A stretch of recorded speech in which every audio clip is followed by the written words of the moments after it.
যা আপনার ভাগ্যে নেই তা আপনি আসলে কখনোই পাবেন না। আর যেটা আপনার ভাগ্যে আছে সেটা শত চেষ্টা করলে কেউ আপনার থেকে নিতে পারবে না। এটাই হলো বাস্তবতা। হ্যালো এভরিওয়ান, কেমন আছেন সবাই? চলে আসলাম আপার ছোট্ট একটি ব্লগ নিয়ে। তো শুরুতেই আসলে তিতা দিয়ে শুরু করলাম। হ্যাঁ, তিতাটা হয়তো অনেকে বলবে যে তিতাটা আসলে কি? তিতাটা হলো করলা সিদ্ধ করতেছিলাম, সেটা আপনাদের সাথে শেয়ার করলাম। আর করলা সিদ্ধটা আমি একটু পেঁয়াজ কুচি আর একটা কাঁচামরিচ একটু লবণ দিয়ে এটা সিদ্ধ করেছি।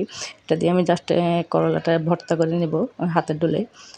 আর এই ধরনের কিন্তু যাদের আসলে গ্যাসের প্রবলেম থাকে অনেক সময়, তারপরে দেখা যায় পেটে অনেক সময় ইনফেকশন থাকে, এই করলা সেদ্ধটা কিন্তু এই সময়টা কিন্তু খেলে ভালোই লাগে। আর করলাটা শরীরের জন্য সবাই জানে যে খুব উপকার। তো আমাদের বাসায় কিন্তু করলা ভাজির থেকেও এই সেদ্ধটা বেশি খাওয়া হয়। তো আমি করলা সিদ্ধ করে নামিয়ে নিয়েছি, আর এদিকে আমি মুরগির মাংস বসিয়ে দিলাম। হ্যাঁ, মুরগির মাংসটা আসলে আমি একদম হাড় গোড় সহ সব কিছু সহ একসাথে রান্না করতেছি। এটা আমি আজকে লাউ দিয়ে করব। এইভাবে কিন্তু লাউ দিয়ে মুরগির মাংস রান্না করে খেতে কিন্তু মজাই লাগে। তো রেসিপি আসলে বলতেছি না, যেহেতু একটা ব্লগের মতো করে একটা ভিডিও করতেছি, কী কী রান্না করলাম সেটাই আপনাদের সাথে শেয়ার করতেছি। আর শুরুতে যেটা বললাম আসলে, যে ভাগ্যে যদি থাকে সেটা কেউ নিতে পারে না, আর ভাগ্যে না থাকলে শত চেষ্টা করলে এটা পাওয়া যায় না। এটাই হলো বাস্তবতা। এটা আমি আসলে আমার নিজের জীবনের অভিজ্ঞতা দিয়ে বলতে পারি অনেক কিছুই, যে আমিও অনেক সময় দেখা যায় অনেক কিছু চেষ্টা করেও দেখা যায় পাই না সেটা। আবার দেখা যায় যেটার জন্য আমি আসলে আশাই করিনি সেটা হয়তো পেয়ে গেছি, এরকম একটা ব্যাপার হয়ে যায় আর কি।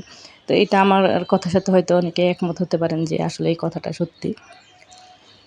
এটা বললাম, এটার অনেকটা কারণও আছে। আর আমি যেহেতু আসলে এখানে শখের বশে কাজটা করতে এসে যে একটা বিপাকে পড়েছি আরকি। তো সেটা আমি নিজেই বলব যে এটাই হলো আসলে বাস্তবতা, যে কত শখ করে কাজ করতে আসলাম। অনেকটা চেষ্টা করেছি, অনেক কষ্ট করেছি। কিন্তু দেখা যায় শেষ পর্যন্ত হয়তো দেখা যায় এটা আমার ছিল না হয়তো আরকি, বা এটা আমার জন্যই না আরকি। তো এটা মেনে নিয়ে আসলে এখন আছি। তারপরেও কিন্তু আসলে আমি চেষ্টাটা বন্ধ করি নাই। চেষ্টা করতেছি। আরো একটা কথা আছে যে আল্লাহর কাছে চাইলে নাকি অনেক করে সেটা নাকি কখনোই ফেরত দেয় না আল্লাহ। এটা একদম মানি একনিষ্ঠ মনে, বা আপনি নিজের মনটাকে খুব ফ্রেশ করে যখন চাইবেন তখন হয়তো আল্লাহ নিরাশ করে না। এটাও একটা কথা আছে। যাই হোক, কথা বলতে, বলতে কিন্তু আমার রান্নাগুলো কমপ্লিট হয়ে যাচ্ছে। মুরগির মাংসটা হয়ে গেল। এখানে আমি এখন কই মাছ দিয়ে এ একটু ফুলকপি, টমেটো দিয়ে রান্না করব। তো এটার মধ্যে কিন্তু আমি আলু দিব না। জাস্ট কই মাছটা ভেজে নিয়েছি। আর ফুলকপি আর টমেটো দিব এটার মধ্যে। দিয়ে অল্প একটু রান্না করব। যেহেতু আসলে বাসায় মানুষ কম আজকে, তো এইজন্য অল্প, অল্প করে রান্না করে নিচ্ছি।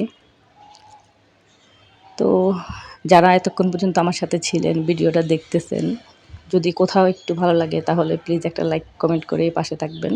অনেকেই ভিডিও দেখে, এটা আসলে সবসময় বলি যে ভিডিও দেখে কিন্তু লাইক করতে ভুলে যায়।